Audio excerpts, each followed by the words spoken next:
right, so I'm going to try to show you step by step how to print and tape together your tracing with a regular letter size paper. Now, please don't forget that your canvas is 12 by 16. I have it formatted as a 12 by 16. However, as you can see, I made little perforated lines for your printing. So you could do 4 sections on your letter size paper and tape them together. Make sure when we do print them out that these little symbols right here, which is either 1 centimeter or 1 inch, to make sure that these are measured in that particular way, because if you do not measure them correctly, that means the overall print is off. Okay, so I put them on all the corners. You do not need to trace these lines, and you do not need to trace any boxes. Okay, you just want to trace your girl, and you do not need to trace any of these lines here. That is for another purpose. In fact, I'll just delete them out real quick. Anyways, you just need to go up, just make sure that you have that. So I'm going to go ahead and start doing my printing. I'm going to go Control P. All right, and make sure I'm on my right printer that I'll be working with. And I'm going to now, in my view box, make sure I scoot it to one corner of the print. Okay, so right now I'm just going ahead and I'm just going to replug my printer in because I realized it just unplugged. I'm going to go ahead and change my printer real quick. Okay, there we go. So still I have here the corner that's going to be printed. So I'm going to go ahead and print. Okay, so there goes my printing. I'm going to print again. Okay, and watch this. I'm now going to go to a second corner. All right, where I'm just dragging my mouse and just printing that corner. Again, I'm going to print a second corner.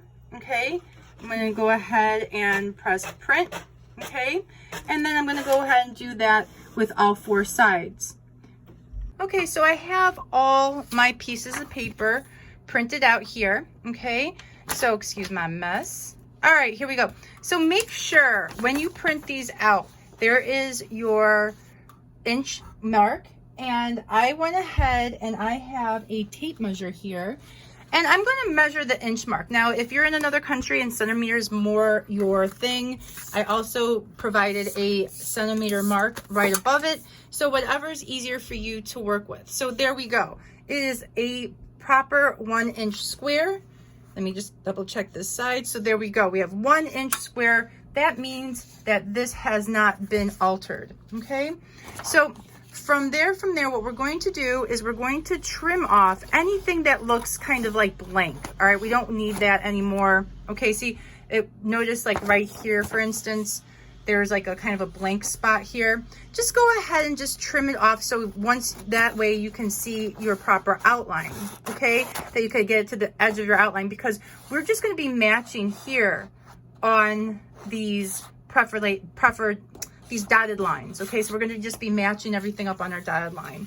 So I'm going to go through all my pieces. I'm going to trim off the edges, and then I'll come back and I'll show you how to tape them together. All right, ladies, so now I went ahead and I trimmed off all that kind of like white edge, so the outline is basically cut to the edge. It's okay if you make a little bit further into the outline. That's absolutely fine, because we really just need these dotted lines together. Okay, now that you've cut your edges, you measured out all your pieces, making sure that your square boxes in every one of them are approximately 1 inch or a centimeter, and that's how you'll know. And we're going to go ahead and see, look at this, I'm going to overlap the pieces, and I'm going to just try to find the lines the best I can, and I'm just going to just kind of push it right there. Okay, see how I just did that?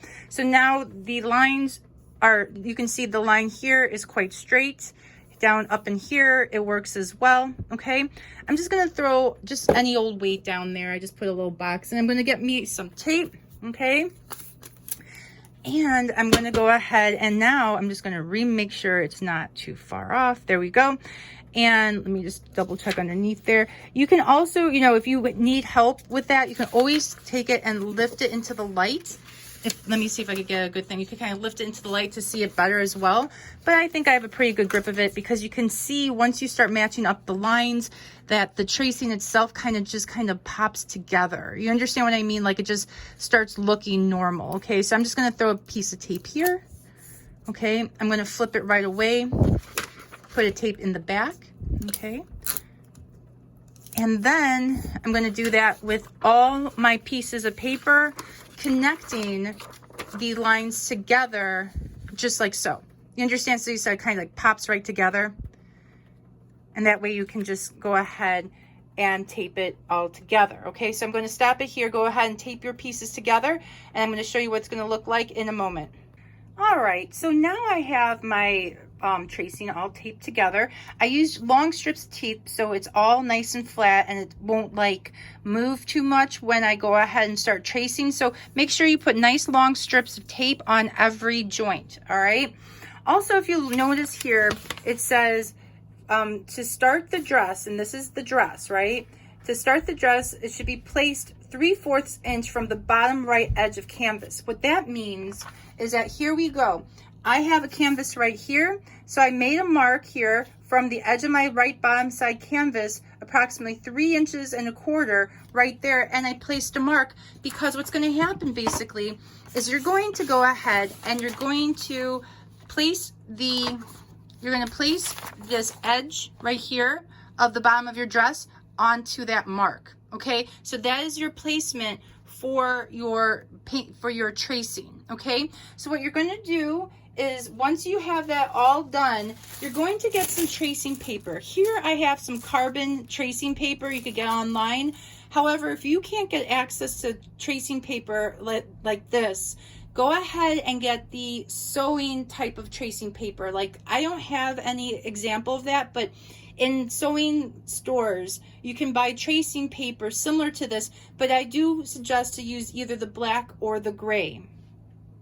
Okay, so now I have my tracing paper, and what I'm going to do is make sure it's pretty sized to my 12x16 canvas, all right? So I'm just going to put it there, and I'm going to just kind of, my mark is right here, so I just want to make sure it's a little bit not covering it. That way I can easily put down my tracing and have it perfectly measured. Okay, so now we have the tracing all good. Before I go ahead and trace, I just want to show you one thing that we're going to do as well. Now, do not forget, most canvases are stretch canvases on the wooden frame, so you have like this empty space here. My suggestion for you is just to find some type of larger book that's thicker than the measurement here. So see, this book is thicker, so I'm just going to go put it there. That way I could kind of balance this out, and now my canvas is nice and hard where I can go ahead and trace it. Okay, so I'm going to go ahead and put my tracing, my carbon paper down first with the carbon on the canvas side. I'm going to now put my tracing on top, making sure that this line right here matches the little mark that I put onto my canvas, and then I'm just going to throw whatever weight you have around you. Okay, so I'm just going to put whatever here. Also, when you go ahead and trace, the best thing you can use is some type of blunt object. Okay, so here I have a nice, this is a mechanical pencil. All right, there is no lead in this. I actually saved this pencil so I can do tracings like this on one-offs at any given time. So I'm going to go ahead tracing everything. However, I will not be tracing these dotted lines, and I will not be tracing the squares. All right, ladies, so now I just finished tracing my image with my mechanical pencil. Again, you don't need to use a mechanical pencil. However, this does not have any lead in it. Okay, so this is just the blunt tip, and it's nice and fine as well, so you could get a nice thin line without destroying your paper. So just find something blunt. Don't make sure it doesn't really mark. It's just easier that way. Once you're done tracing it, you're going to go ahead and take off your tracing paper and your tracing, and voila, you now have your tracing. Ladies, please have this done before the program. I would suggest give yourself an hour of one day to go ahead and prep your canvas before our event. And once you're done, I will Zoom you later, okay? I can't wait to see you all, and I will talk to you soon. Bye.